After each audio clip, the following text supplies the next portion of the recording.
I'm trying to go live. I hope we don't get kicked out. Huh? Okay. I'm trying to go live. I hope I don't get kicked out. On Facebook. Are we live? Yes, we are live. All right. Hey guys. Episode Hi 11. Everyone. This is episode 11 and it's the most interesting episode ever. Welcome to the Three Marketers Show. Every Wednesday night, 10 p.m. we're gonna go live. Usually it's just three of us, but today we have a very special guest. Basically, what we do in the Three Marketers Show is really to discuss one digital marketing related topics every week. So this week we have search engine marketing, and we are not going to talk about it ourselves. Definitely, I'm not qualified, but we have somebody who's really qualified. We have Jason. Jason was actually the winner of Industry Rising Star by Google Malaysia, and Jason was from SearchGuru, one of the fastest growing what do we call digital agency in the region. And we have Jason. Jason, can you say hi to everyone? Hello, hi everyone. Welcome to the stream. Yeah. First time doing this. First time doing live. Yeah. Okay, I want to fill in a bit about my experience. How we knew each other, how we met. It was actually in 2013, and I was actually operating my startup, and Jason was the one who was helping me with my Google search campaign. Yep. And at that point of time, can you imagine we know each other for that long, and we only met once physically? Yeah. That was the only damn time that we met. When we were actually, like when I moved here, it's about a year ago, right? It's just last year. Yes. Correct. So for the past 7 years, there's COVID Social distancing to the max. Social distancing to the max. Yeah. So we all just do call. Whatever we need to do, we just do call, and then we just that's how we deal with each other. Okay, but before we actually hand the stage to and ask some questions ask Jason some questions, let me quickly introduce my co-hosts here. We have Manfred. Today we are using Zoom to do this. I think by default all the names is there because we have some technical difficulty with StreamYard. So we are on Zoom right now, so we won't be able to pin your questions. So when you want to ask questions, please type in the comment section below. And Andrew is going to be tasked to actually bring up the card, to show us the question. So please say hi. Wait. Time we do this. You didn't tell me I'm supposed to write the question there. I'm supposed to write the one only. No. So basically, we won't be able to do what we did with StreamYard. We were able to just pin the question so everybody can see the same thing together, right? But over here we can't. So we just want to play around with it. So we're waiting for everybody to come in. Hey, so let's so we have Manfred. Manfred is from Singapore. He's a digital marketer, and another co-host, our permanent co-host will be Andrew. So Andrew is a master of email marketing. So if you need help in email marketing, you can look for him. Now, today we have a few questions that we want to grill Jason. But Jason, at the moment, can you share with the audience a little bit about, other than what I mentioned, is there anything that you want to share with us about your background, what would be your strength is and all that? Yeah, sure. Actually, it was really interesting how I kind of stumbled upon digital marketing. All right. So you mentioned 2013. I actually joined SearchGuru back in December 2012. And the whole process was really interesting because I was a fresh grad at that time. And I was already helping one of my friends' startup to deal with the website and stuff because I came from a web development background as well. And, it was so happened that we actually had a booth in Mid-Valley. We were selling NFC stickers at that time. So what happened was, my future boss at that time, Larry, actually came and stopped by. So we had a chat. So I not only managed to sell some NFC stickers to him, I managed to sell myself to him. In a way, yeah. So without much of a thorough interview, I was actually hired a couple of weeks later. So he rang me up and said, "Hey, dude, do you still remember me?" I was like, "I think so." and do you want to come work for me? I'm like, "What do I do?" Said some Google advertising and etc. So I was like, yeah, I didn't have anything else to do. I came aboard, and then there goes my 7 years later. Wow, that's a very interesting story. So that's how normally startups recruit people. Oh, really? That's Yeah, that's we how go good to all people the get weird recruited. places and then we say, hey, I like what you're doing. Come and join me. Yeah, that's I how good wasn't people doing recruited as something. well. Yeah, I wasn't even doing something related. I just sold something to him, and I eventually sold myself to him. Yeah, because we never look at until now. I've never looked at resume. I normally do interviews when we talk to them. That's where we decide. Yeah, actually, Right. that's very true. Yeah. And then subsequently, throughout my whole career in SearchGuru, I have encountered clients like yours truly, Jason Gunn. And our first breakthrough was actually taking on the account of AirAsia. So we were really small at that time. I think we had like 6 people as an agency, and for such a huge company to trust us with search, it was something that was truly amazing for us. And it was actually a test account. So we started off with Malaysia and Philippines, and eventually we did so well that they trust us with the whole AirAsia search account. And that was a really, really interesting start. And that kind of built up my portfolio as someone who is an expert in SEM. And, eventually, the other stuff like Facebook came along the way. But I think my own forte was still towards SEM. So managing clients like Maxis, actually Nike as well for a short while. And the other clients across the list, mainly focusing on search, but eventually I became more of an overall digital performance guy. Yeah.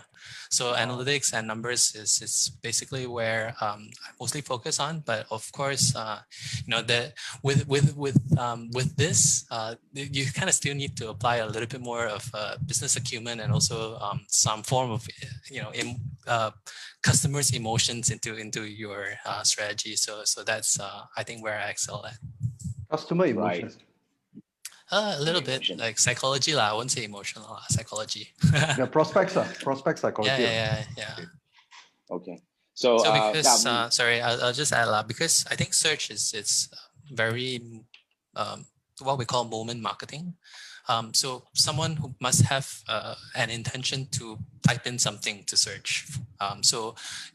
Where do we actually locate these moments are rather important for SEM, because that's where we experiment with keywords and how we kind of breach prospecting, keep people to come to our website.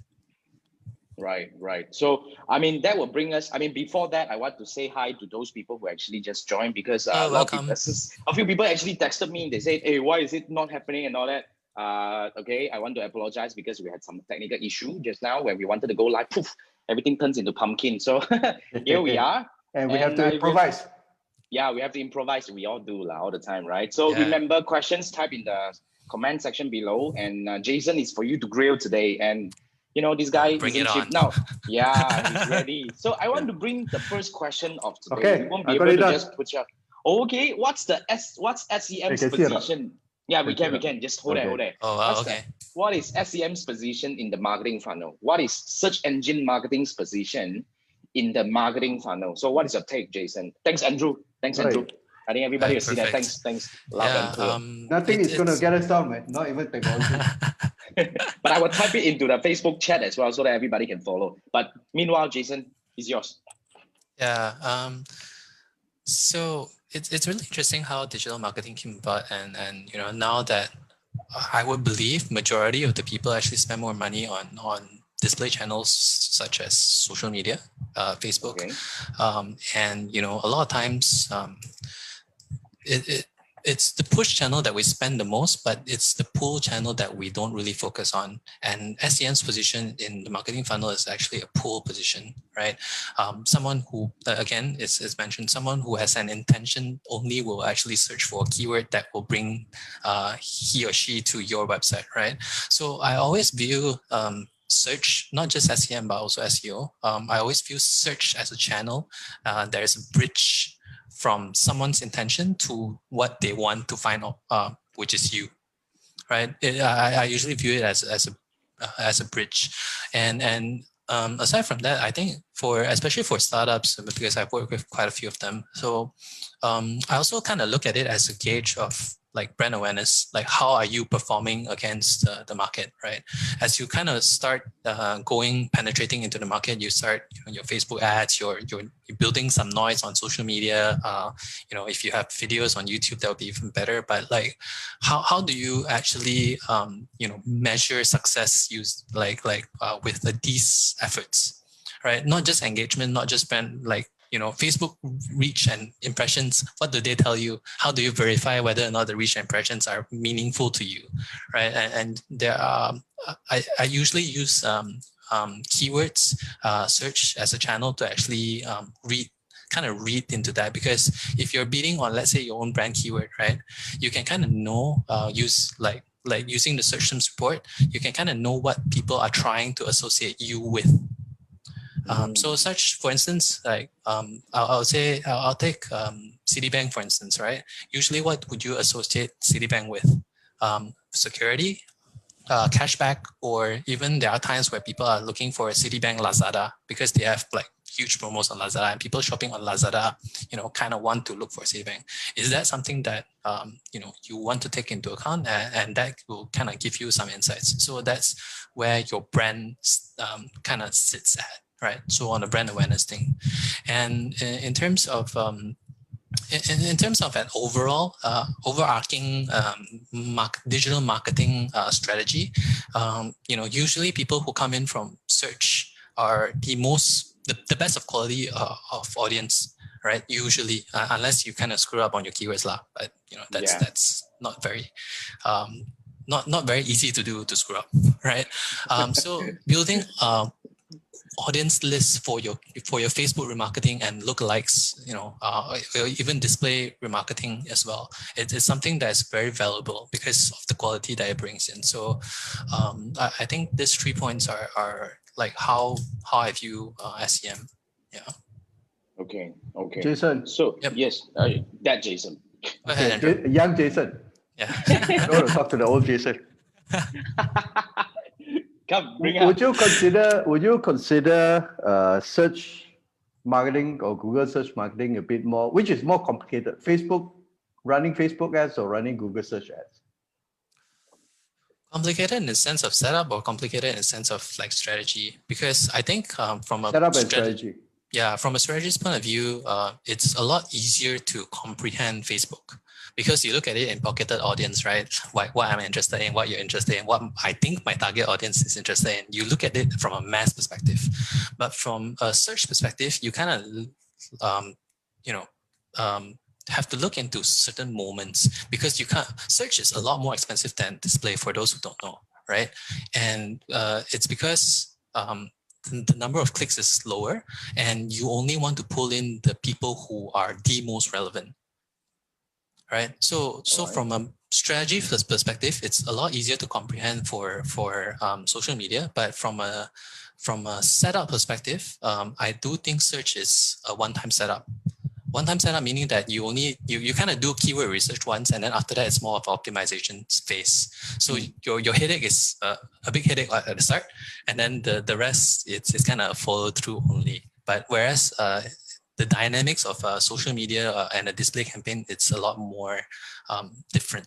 Yeah. So you can test like different audience, like, today I want to test football, tomorrow I want to test volleyball, next day I want to test basketball, and next day I want to test food and travel, So there are different dynamics, I would say. Yeah. Yeah. I have the next question coming up. Before that, and Manfred, go ahead. Yeah, a simple one.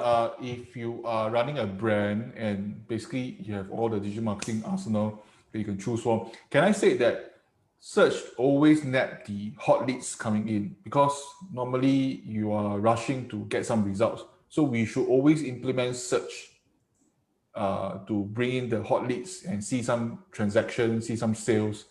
Then you can gain confidence for your client, gain confidence for your management. So this is always the first step. Always implement search. Do you agree with that approach or not? Yes, and unfortunately, I would say yes, because from a management point of view, if we are only looking at purely numbers, search will definitely be the most efficient channel, right? Because it's always the lowest of the funnel. Anyone that, you build up everything, people see your video, people see your banner, people see your Facebook post and everything. And then finally they search and then they convert, right? Then you see, oh, my search channel very good.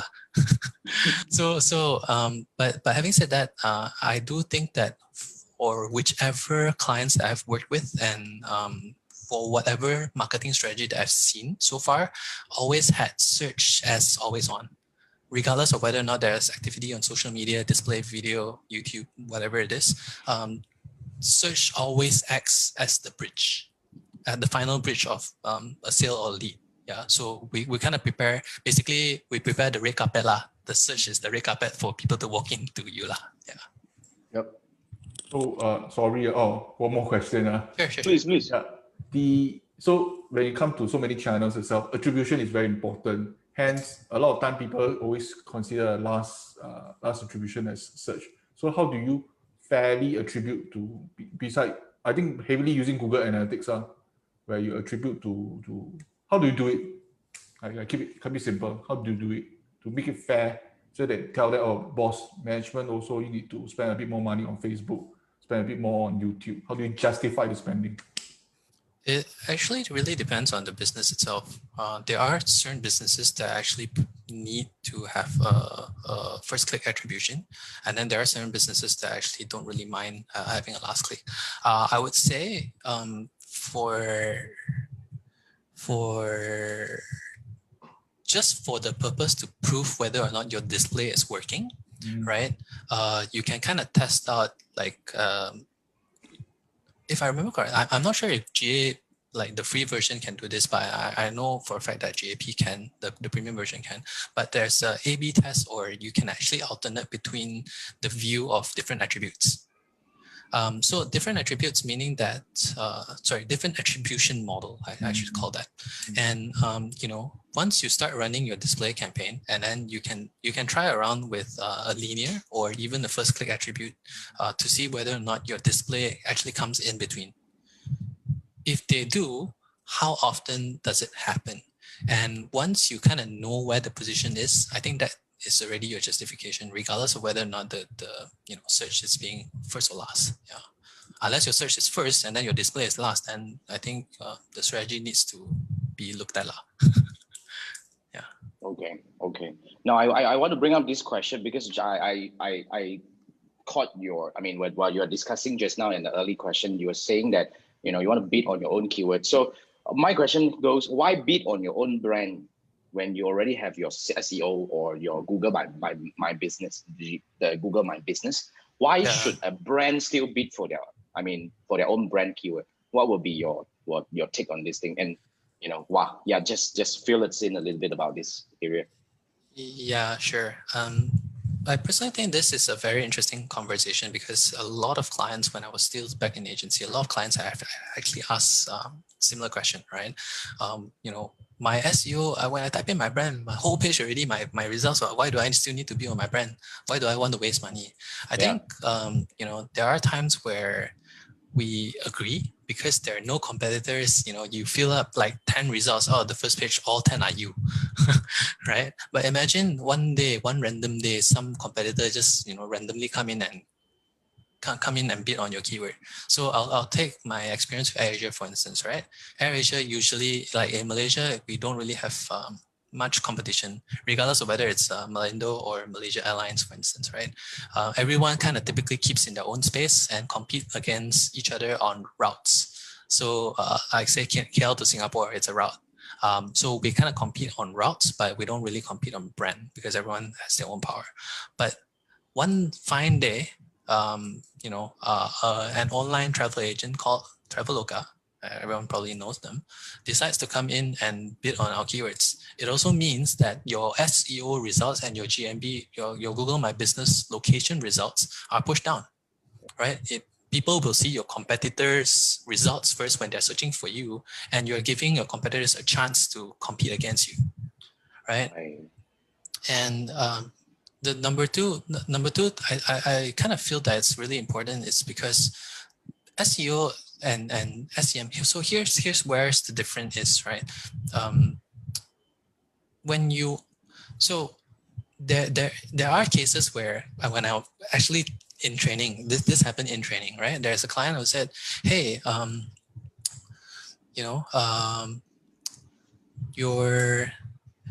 my results are already there, and then regardless of whether or not my competitor is there, they are still going to come in, right? And I am not someone who is comfortable clicking on ads. Like, just open the discussion, right? Do you guys click on ads right now? That you are in already in the digital marketing industry, do you actually click on ads? I lazy one. I see the first one. First I one I just sometimes. click on. Make you pay more money. Damn cheapskate, but okay, but think of the scenario where you actually want to click on ads. Those scenarios are when you are ready to explore or purchase. Right? Let's say if you're looking for a laptop, for instance, right? You're looking for I don't know, a Lenovo laptop, for instance. You will start when you already know that few models that you want to buy. Let's say you already know AA123, like this model I already know I want to buy. You will start to look for ads that actually give you the cheapest that you can find. Makes sense. Right? That's when you want to click on ads. But will you want to be clicking on SEO then? Not really, right? You only want to find organic results when you are in your research phase, when you're looking for reviews, when you're looking for trusted things. So that's where the difference is. So typically for SEM, our ads are very promo focused. We only want to get people the shortest way to convert into a sale, right? So I think that's where our take is, and it's actually really true because bidding on your own brand for SEM is actually the cheapest. I'll go into the final details of the AA campaign later, but like it's really, really cheap. Right. Okay. Thanks for that. Let's bring up the next question, which is I want to talk about, because the question that we have here is, we want to get a little bit technical because when we're actually doing the preview just now, we told people that it's going to get technical. So I think Jason is totally ready to go technical. So the next question is, how do you plan your campaign structure? I think this is really technical. I think you'll be sharing something very technical. So yeah, I'll how do you try plan your to campaign be structure? as easy as possible. But you do kind of need to have a little bit of basics into SEM to actually understand this. Never mind. Let's make this episode worthwhile of watching, replaying multiple times. Let's do that. But thanks, Andrew, for the cut thing. Thank you. So Jason, over to you. So campaign structure, typically from a top level, we kind of group it up together, like keywords category, right? When you're doing your keyword research, typically from a top level, how I usually group it is first, it's definitely your own brand, right? What's related to your brand? Because there are times where you have the same name with another brand. So how do you want to avoid that, right? The brand is one category. And then what I call the kind of middle funnel keywords, right? So in Asia's term, middle funnel keywords is basically the products or the routes that they provide. So like really close categories, so for instance, I'll go back to the Lenovo example, right? Lenovo brand is brand Lenovo, right? And then the second one, the closest to the next funnel is usually your model numbers. Either your model numbers or your category series, right? I don't know what Lenovo has. I know Dell has like their XPS series, their Office series, and their stuff. So those are So those are the secondary one, and then the third one, which is the furthest, usually furthest away, is what we call the generic ones. So generic, sometimes, depending on budget, depending on the whole strategy overall, we sometimes do bid on it a little bit. So generic can be Lenovo laptop reviews, right? Going a little bit into the reviews, going a little bit into the features and functionals. So that's the generic category, right? And the other last category that I usually cluster together is your competitors. So competitors can mean a few things, right? Of course, the structure can change, but usually how I group competitors is like there are usually direct competitors and non-direct competitors, right? For instance, in the case of, let's say, Razer laptops, Razer is a known gaming brand, right? Direct competitors can mean your MSI, your Asus, your Acer and stuff. But there are consumer range that are non-direct competitors, right? They sell laptops, but they are not in your same price range, or they're not even in your league, as so to say. But usually I just cluster them together and then decide later whether or not you want to go head on with them. And I say this because from a competitor's perspective, right, there are times where you actually want to go head on with them. Competing for price, if you have a better promo, or if you're fighting for market share, or if you're looking for an edge over your competitor. And for the non-direct competitors, right, there are times where there are people who don't mind upgrading a little bit more. So there are times like for Dell, for instance, right, Inspiron, your Inspirons can range up to 5,000-6,000 sometimes, and then it could be a slight upgrade to maybe 600 something. You can get an XPS already, that kind of feeling. Yeah. So it's non-direct, but you kind of want to have, hey, pay a little bit more lah, upgrade, come with us, that kind of feeling. So 4 buckets of keywords, and then the second level to this is you kind of want to break it down into different match types. So for those who don't know, SEM, we can actually have 1, 2, 3, 4. 4. 1, 2, 3, 4, 4.5 actually. Yeah. So we can have broad. We can have broad match modifier, BMM. We have phrase. We have exact. And then we have negative. So that's 5. Oh yeah, 4.5. 5. Okay. Yeah, 4.5 because BMM is actually broad. Yeah. Just want to say that your favorite is negative, Andrew, and you forgotten about negative. Because targeting, you kind of thinking positive first, right? Yeah. You like everyone want to cast a wider net, but the thing is, we really need to know what to optimize towards. So the fundamentals for this is that we separate all this four buckets of keywords. We further separate them into 2 different buckets, right? 2 different buckets, meaning that one, some agencies call this the alpha beta. I don't really agree, but as long as you understand the concept, right? So what happens is we separate one to the exacts, right? And then we separate the others to either your broad, your BMM, or your phrase, right? The reason of doing this is because exacts is where you can optimize on the bits, because it's already the exact keyword, right? And you can kind of control the bit for every single keyword that you have. Of course, the closer the group, the closer your CPCs are, right? But what I usually call for exploration, which is your broad your BMM, your phrase, right? And then your optimization, which is your exact. So the concept of this is that usually I'll do a 30-70, meaning that 30 for exploration and 70 for exacts. Because exacts is where you already know these keywords. Like eventually you get there, first, whether it's 70 or not, eventually you get there. Exacts are the keywords that are actually giving you the sales, the leads, and the conversions. And then exploration is for when you don't have, because you can't guess what everyone is searching for. There are times where people actually have typo don't know how to spell or searching for new trends that you don't even know about, right? So the exploration side, which is your broad, BMM, and your phrase, will still continue to get new keywords for you, new search terms for you. So eventually what you want to do is you want to pick up the search terms from the broad and then put it into your exact. That's what you do for me, what I did last time was either on a weekly or bi-weekly basis. So go through your search terms, take them out and plug it into your exacts so that you can continue optimizing. All right. So the campaign structure, this is the basic campaign structure. So for every single category, right? For no matter it's brand, your middle, your second tiers, your competitors or your generics, right? It all can follow the same rule, right? So exploration and then go exact. And what's really interesting about this is that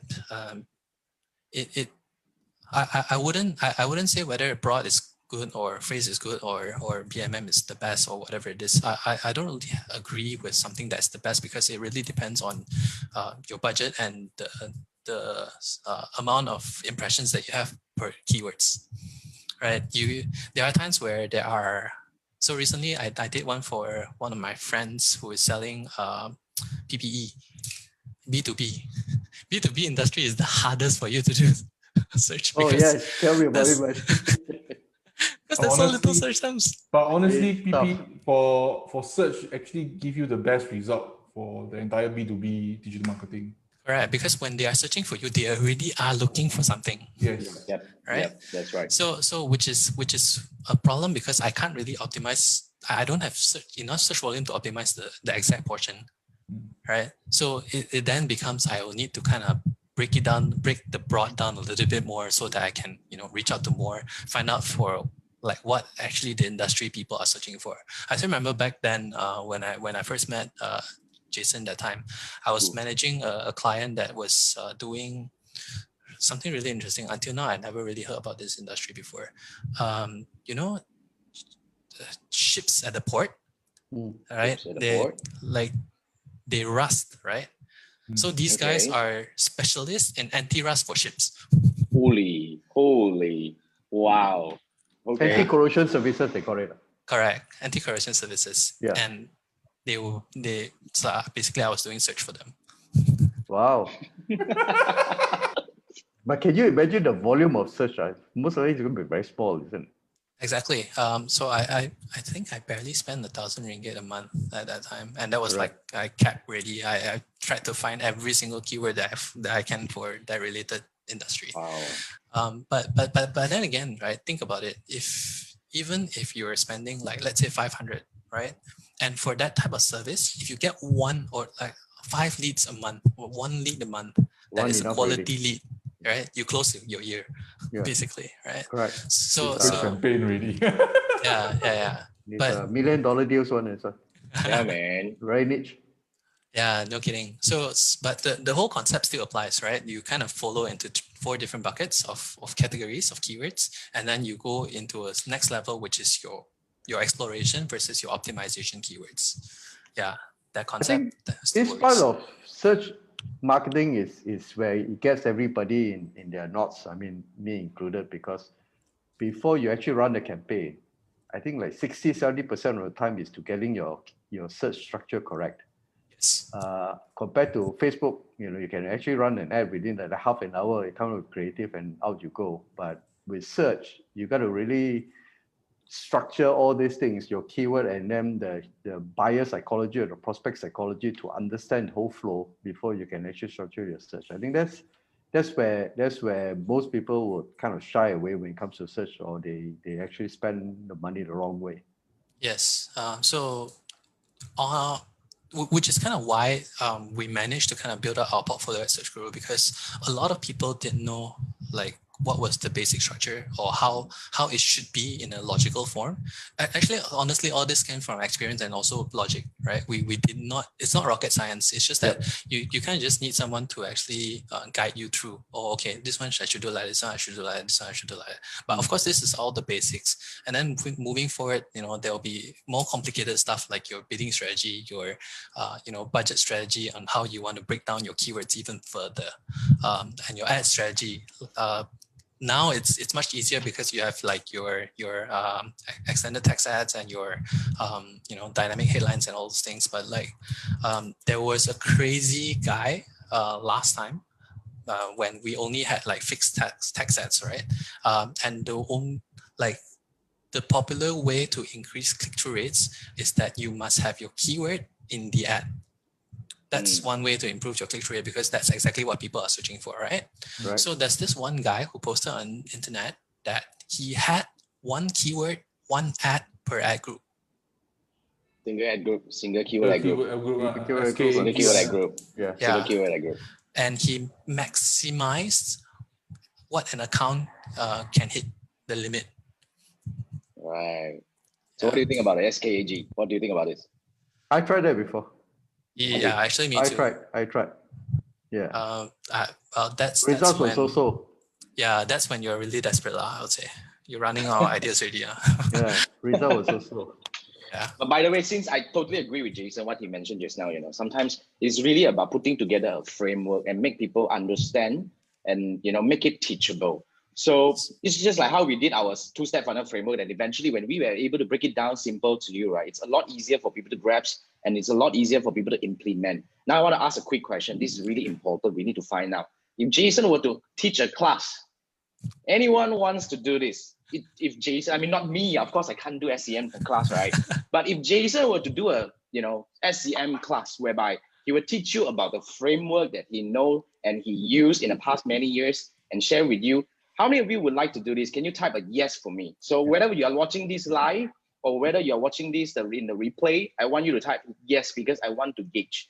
So this is where we can actually, this is where I will be able to, use this data and say that, hey, come on, Jason, today we have another 50 yeses, and tomorrow we have another 50 yeses and all that. So he has to do his course. So I totally agree that we can do this. It's really the easiest way for us to teach. And when you have a framework, like what Jason was saying, it's a lot easier for us to really transfer the knowledge to people. So yeah, we already have a few people saying yeses already.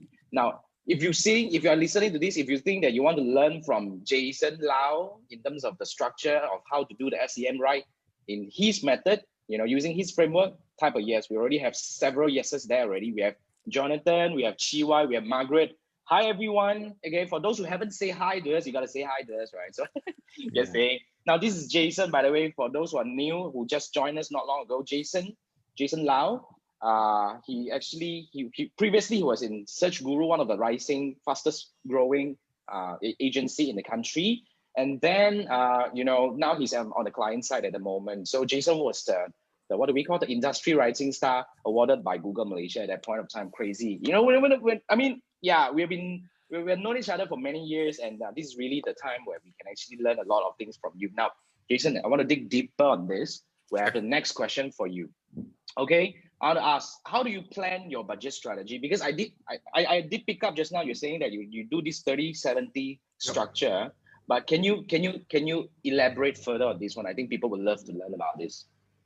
Yeah, so the budget strategy actually really depends on, of course, your number of impressions, right? But the basic of it, how this budget strategy actually came about was because of the limitations on the AdWords. Well, now it's called Google Ads, but last time it used to be called AdWords, on the system itself, because you can only set a budget on the campaign level and not the ad group and not the keyword level, right? You can set bids on the others, but you cannot set a campaign budget you can only set a campaign budget on the campaign level. So what happens is then how much would you want to spend for certain categories of your keywords, right? Once you break it down, now I have exact campaign and I have a BMM campaign, right? The problem with having that strict rule of 30-70 is when your exact keyword cannot spend up to the 70, right? Because it's exact, you have a limited number of keywords unless your keywords is unless you have farmed so long already that you actually can manage that ratio.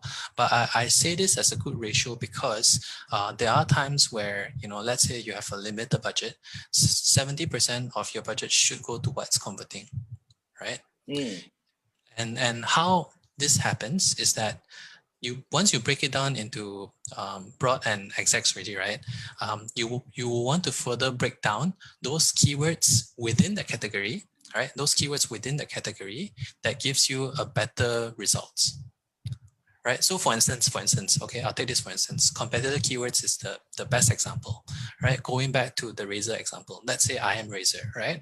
I sell laptops, I sell gaming mice, and I sell all these things, but I want to focus on laptops only, right? So I have two lines of campaigns, right? One is my BMM, right, to target competitor keywords. So HP laptop, Acer laptop, Asus laptop, etc. And then one are my exact. So the exact contains, like say, Acer Predator gaming laptop. What's the Asus one? I don't even remember. MSI gaming laptop, etc. So we have the exact one, and then we have the broad BMM one, right? What is happening within the campaign is that you will find that certain keywords actually appear more than the others, right? So there will be, like, for instance, like if MSI keywords are cheaper and your bids are low, then you find that actually your MSI keywords is taking all your budget for the campaign, right? So how do you want to split it up is that you kind of want to split up between the keywords that are actually giving you the most volume, and then you want to kind of split up against the keywords that are not appearing enough, right? So in the BMM campaign, you kind of want to split up in two different campaigns. One is your MSI that's taking up a lot of budget, and the other ones is the one that is do not have enough to spend, right? So basically what you're trying to do is you want to limit your MSI keywords, and then you want to force spend on the other keywords. And you can only do this on a campaign level because you can only control budget on a campaign level. So this is what I'm saying in terms of how you want to split the budget, right? It's part of the whole strategy, but it's really interesting to know because this one, you will never know the results of your other keywords until you let it spend, right? Let's say if you're testing, right? So if your MSI keywords is you just kind of want to appear sometimes, or you want to have more control of it, then you can kind of limit or lower the budget for this set of keywords, and then you want to push spend for the other keywords and make your bids higher. So you break up into different campaign. Let's say you then break MSI into a different campaign and the others. So you actually split the campaigns out from there. Yes, I do. Okay. So basically you're doing keyword sculpting. Yes, pretty much. Okay. Yes, pretty much. Yeah, I've played around with multiple different type of like structure, because there were times where Google actually tells you that, hey, you know, you can put 3 of this, like say Razer laptop, for instance, right? They'll tell you just put 3 of the same different match type but same keyword in the same ad group. The system will automatically optimize for you. But it's like it doesn't make sense from bidding standpoint, right? Who, if you have the same bids, who go into the auction? So one more thing that I think I forgot to mention just now is that remember I talked about having the exploration into the exact, right?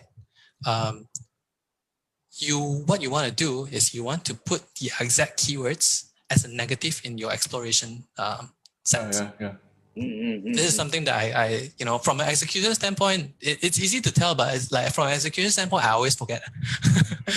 Same here. Facebook purchase already, I also forgot to exclude also. Yes, right. Exactly.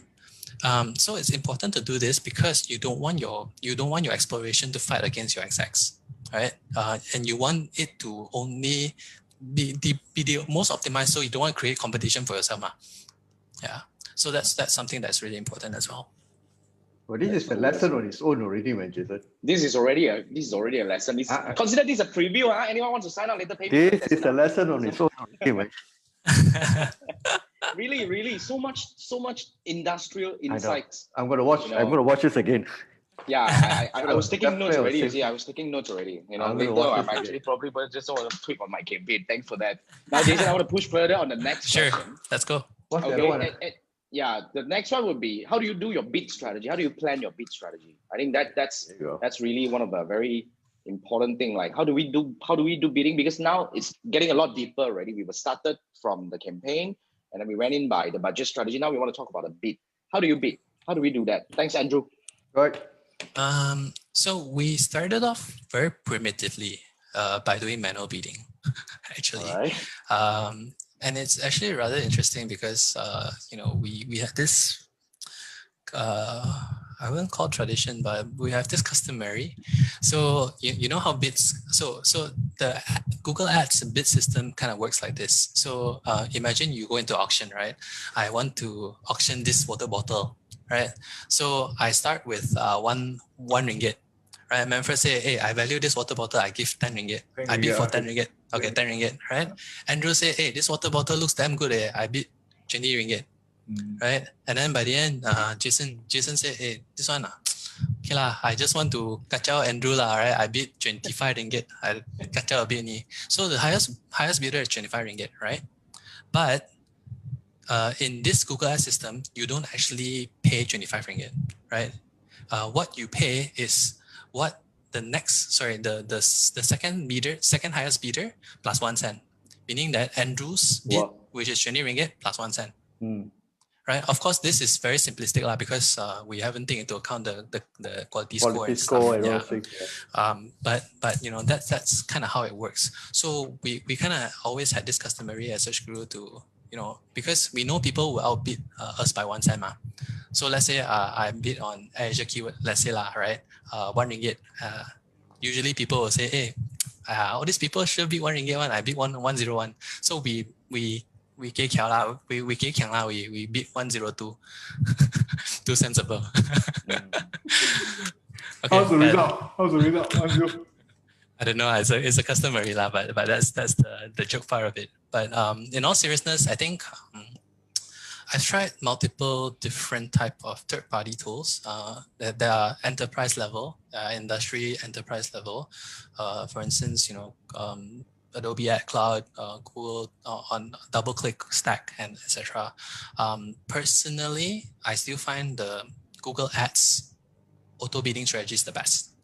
And why I say this is because when you look at from a technical standpoint, right?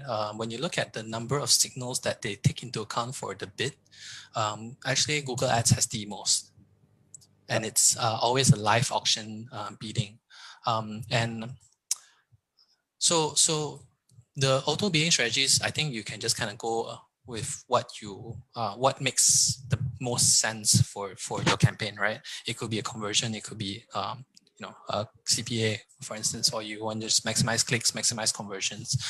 You can test all of them out, but make sure you just test it correctly lah. You don't insert too many variables at the same time, but just kind of test it correctly.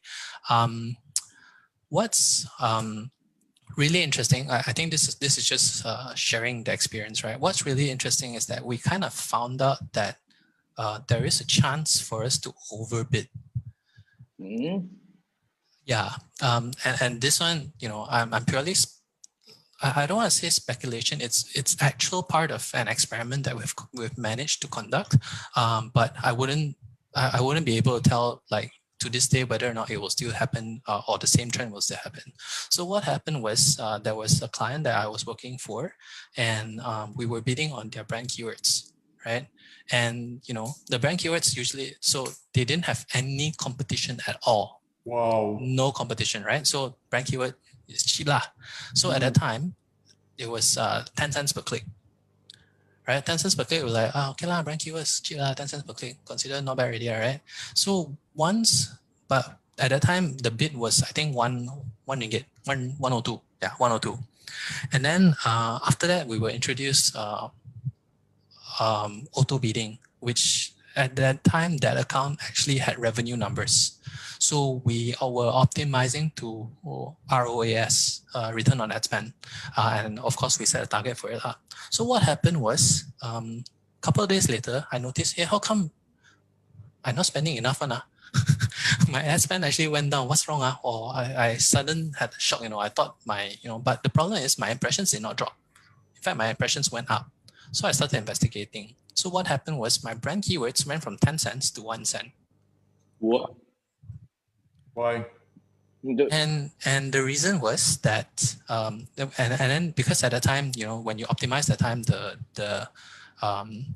the bids actually appear on the keyword level, right?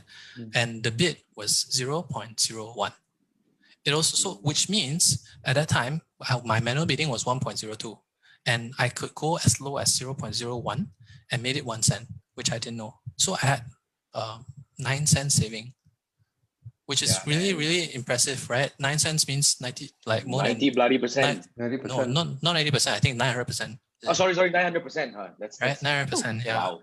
So although there's no competition, right? So why was it 10 cents? Why isn't it 1 cent? So it's something that we kind of experiment, and we kind of found out that there is a chance for you to overbid, even with or without competition. There's a chance for you to overbid, which is really important that you kind of set your campaigns or your ad groups into auto bidding strategies, because that's where they actually give you, so you don't have to manually control it, right? But that's actually where they give you the most optimized number that you can find. Right. Bidding strategy. Do you cap it? Do you cap the spending? Yes. You have to cap it, right? We play around with the cap lah. So there are times where we kind of think, we want to loosen it a bit so that it have a little bit more room to explore. Or there are times where we actually, so let's say, for instance, I'll take ROS for instance, right? ROS at, let's say, 100x. So your benchmark is 100x. There are times where I'll purposely increase, like say festive season or whatever it is. There are times I'll purposely increase it to, let's say, 120, 130. So for it to have a little bit more free play, that, because your festive season, usually your keywords will spike a little bit in terms of CPC and stuff. So it gives a little bit more free play for it to actually run. And there are times where I think I don't want to compete. I know a competitor is coming in, right? I don't want to compete. So I actually drop it a little bit, maybe 80 or 70. I see. So, but this method would not be suitable for B2B, right? Or other lead gen kind of, because you can't measure your ROS in this. Yeah, you can. So regardless of which auto-based strategy, it can be like on a CPA or even on a click. It doesn't really matter. My point is that what we want to do is we want to allow the system to have enough signals and enough flexibility for optimization, for bid optimization. Yeah, that's interesting. I'm a manual CPC guy all the way. I used to be until this happened to me, and I was like, oh shit, I need to I need to switch. I need to learn. Right. Yes. I really want to test this whole thing. I mean, eventually, I think today whatever we get, it's already a lot of testing to be done already, man. Yeah. Awesome. So now, okay, before we go into I want to bring up the last question that we have for Jason today before we go into the wow. Now, Jason, the question goes, the last question that we have here is actually a lot more straightforward that a lot of, it's a lot more lower hanging to a lot of people, especially for those who are not very, very familiar with SEM, which is how do you choose a keyword? Is there any strategy on how we should be looking, which area we should be looking at in terms of choosing the keyword for us to bid, Yeah. It's the easiest question to ask, but it's the hardest to answer. So from my case, from my point of view, a lot of times it's because of experience that I kind of already know what category of keywords will give you what type of results. Right. And it's going back to the buckets of keywords that I mentioned, right? Brand, second tier, closely related keywords, and then your generic, and then your competitors. All right. Typically, from an attribution point of view, your brand will give you the best results, right? Because it's the cheapest, and people recognize your brand. But going back to the bigger funnel, is that are you driving enough awareness, or are you driving enough activities in the other channels for people to even search for you, right? So that's a problem as well. So how do I usually choose my keywords? Is that again, I'm no different from any other people. I use the standard keywords tool to look for keywords. But at the same time, it's very specific to these categories. So like olden days. That was when you were a baby, man. Yeah. So last time what happened was, there were a lot of advice from other people to say, do include some active terms into your keywords. Active terms meaning include the action, like say, buy, or basically your who, what, when, where, how lah, right? But eventually, after playing around with enough keywords, you kind of realize that people are not like short keywords usually work still quite well, right? Because your brand is the shortest, and then what people are already what people already know, they don't tend to type in a lot, right? So if you're looking for like again, going back to a Razer laptop example, right? If you already know which model you're looking for, Razer Blade 13, that's the shortest keyword that you will type in. And then plus what you will find, promo, discount, cheap, right? But the variations are not very far away. So typically what I do is I'll just try to bid on the shortest keyword that I can find. So in this case, it will be the brand plus model, right?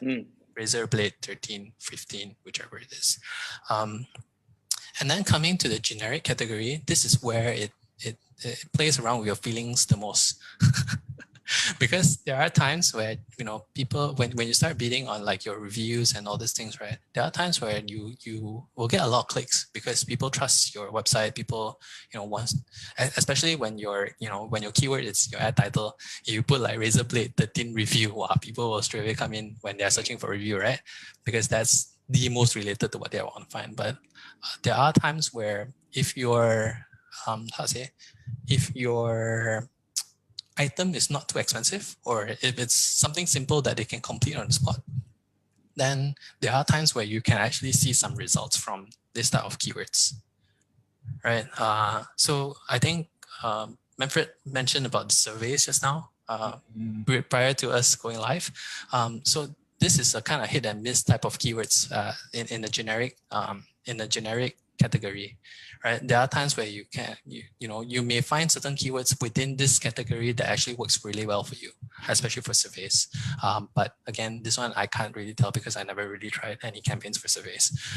And then the last one will be on the comparative keywords. So comparative keywords is basically just brand, right? It's just your brand against their brand. So what are people looking for within their brand? So for competitors, I usually be a little bit more specific in a way where I just want to compete against specific models for them. So if someone is looking for a Razer Blade 13, I would be probably bidding on, let's say, Alienware laptop 13-inch, right? I'll be quite specific with it. So this is, kind of how the thought process of going through, right? That again, going back to the moments marketing, these are the moments that you kind of want to insert yourself in front of the face of the consumer, right? That's where you want to kind of, hey, oh, okay, I got this also, yeah, play around with it. But again, going wider to like going wider funnel, it's a hit and miss. So you kind of have to tread quite carefully, especially because these are the keywords that open your budget very quickly. One question. So how long do you test whether this will work or not? As in 1 or 2 days, or how much money? What's the gauge? I don't really have. You're happy, you just turn it off already. No, of course. you must have a benchmark that you want to test against, right? And it really depends on your burn rate, whether or not you can afford it. There are times where I'm willing to test it for as long as a month or a couple of months, just because you may know that these are you want to latch on your competitors' keywords to bring yourself up. The impression counts rather than the clicks up. Correct. And you, like, from an attribution point of view, right, you also kind of want to see like a long-term gain of these keywords, because it's not like, there are times where it's not really immediate, especially for search, right? For instance, I've been doing this a lot because I just recently moved house. But like, I was researching for a fridge for the longest time. It takes me months. Yeah, exactly.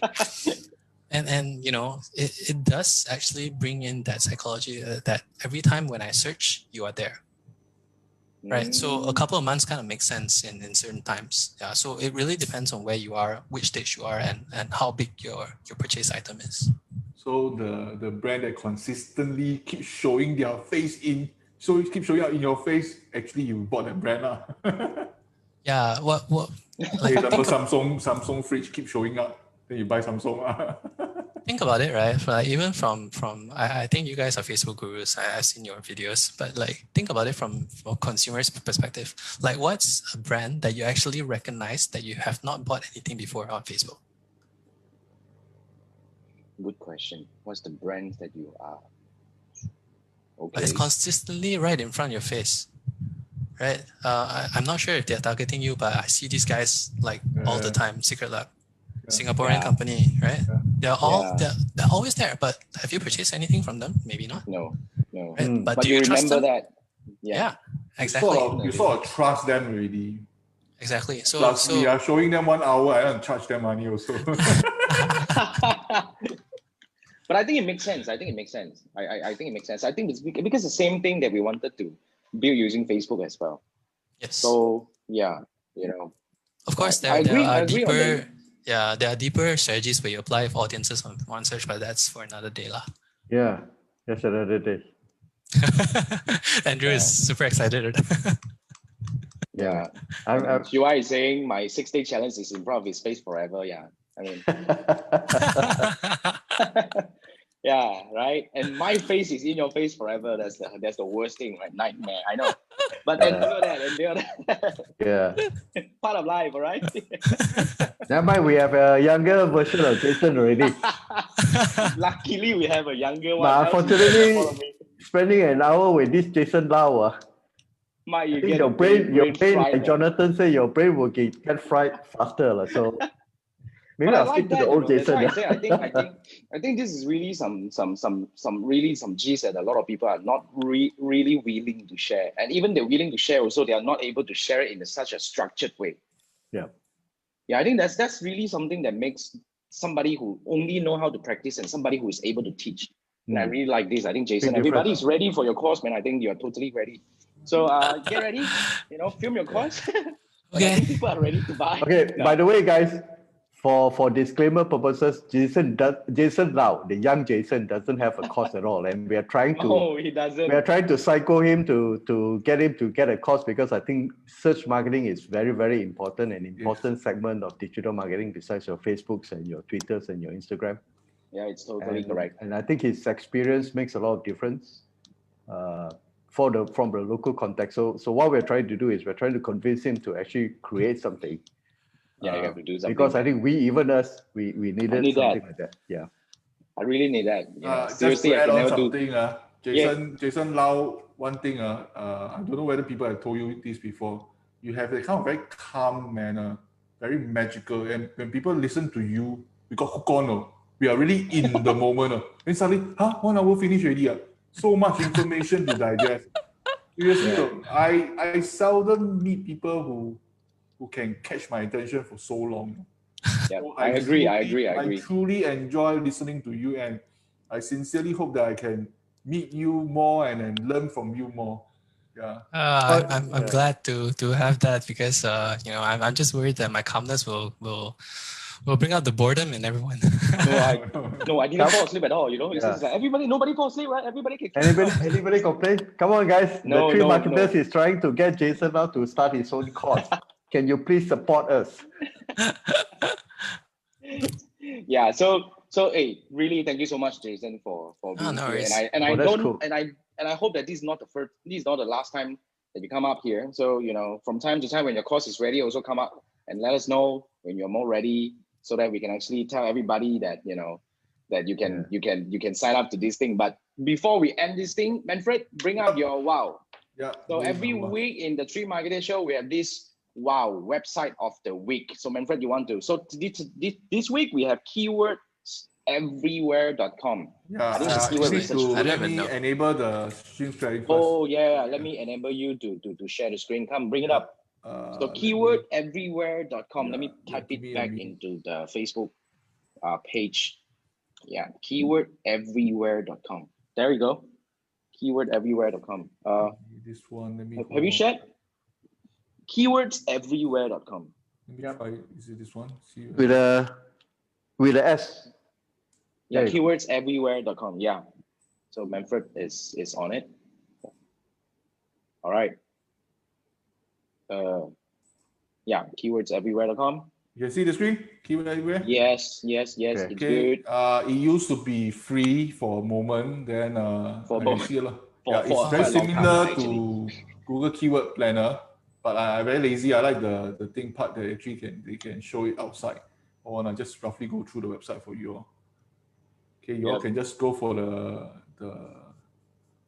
actually I don't spend time on it. I'll show you this part. This part is the most important, where they show all the keyword-related keywords. They used to have the matrix, okay? Numbers. But nowadays, you need to pay for it, Yeah. But I'm very lazy, so you can see all the things. You can refer from here and you have an idea. So the keyword I was looking for was keyword anywhere. So they have keyword tool, keyword surfer, keyword planner, related keywords. And there's actually a search volume here previously. If you want to see the search volume, you have to pay for it. Yeah. And so it's a lazy way of seeing things. Okay. Oh, that's actually really, really interesting. Yeah. I like this. Yeah, I have this so whenever I search, right, I can see this is really happening. And when I search for my own keywords, right, then I see, okay, what's happening over there. They've got the Google Chrome extension, isn't it? I'm using a Chrome extension. Yeah, use the Chrome extension. Yeah, over here you see. Correct. Keyword everywhere. At one point, I wanted to delete this thing because my Chrome gets really heavy, you see. So, but luckily I didn't. Yeah, I got too many things also. Correct. Okay, that's I all. can see you have more things than me. More. Check it out. Yeah. All right. So keywords-everywhere.com. So check it out. And I think that would actually kind of like wrap this round, this episode of the Tree Marketer Show. We overrun a little bit, but I don't think you mind. So yeah. Any more questions? Yeah. You have any questions coming from you guys? I think everybody is brain fried very difficult. So we probably should bring Jason up again, maybe later. Sure. When then for everybody to grill you with their questions, you see. So go back and watch these episodes like 50 over times, and then you should have a lot more questions that you want to actually bring out and share. So remember, if this is the first time you watch this is the Tree Marketer Show. This round we had some hiccups, so we had to go on live on Facebook, but usually we go live on Facebook and YouTube simultaneously. And if you like this, remember to click the subscribe and follow button to make sure that you get notified whenever we go live. So this is me, Jason. I'm your host, and with my co-host, we have Manfred from Singapore and Andrew from Malaysia, and we have our special guest today, Jason Lau. Our star guest. Really one of the star guests that we had, And moving forward, we have more and more guests coming up, but I think in our list, we are all guys, Manfred. We need help to get some female marketers. We need to have some. I mean, I do have, but all these female marketers, they are very healthy people. They sleep at 9:30. Hey, I know, that's why. So I need help. So can people like us start work at 9:30? I will send copy to them directly and make sure they do the copy. So I think let's balance up a little bit. Else it's already like Tree Marketer Show. Then all the time, all guys are, and people get bored with our faces. Nah, just kidding. But with the knowledge that all these our star guests are bringing to us, right? I think it's really something very exciting. So this is the 11th episode of the Tree Marketer Show. I hope you enjoyed this. And so next week, one thing next week, my friend Ian supposed to come a few weeks back. He will come and we will share about technical SEO, more on backlinking. SEO, oh my God. SEO. We talk about SEM already now. We will talk the other side of the coin, right? SEO. True. Remember to get your notebook ready, So that's what I did already. We have all the notes written down to do my homework. Bring your ice cooler so that your brains don't get fried anymore. Yeah, get cooked. Seriously. Yeah, we probably need that and coffee. Yeah, that's what we do. So there's Jason, there's more to fry, you guys. I don't mind, man. I don't mind. Yeah. So anything else you guys want to add on, Jason? Anything to the audience? All good, right? No, all good. Any questions? Just shoot. All right. Then we can just wrap this up. And if you have questions, you can still type in the comment, and we will see. We will do our best to see. Then Manfred, want to say anything? Or you're saying bye already? Okay, bye everyone. Okay, guys. Good night. Bye. Thank you so much. See you next week. Thanks. Cheers. Bye. Cheers. Bye.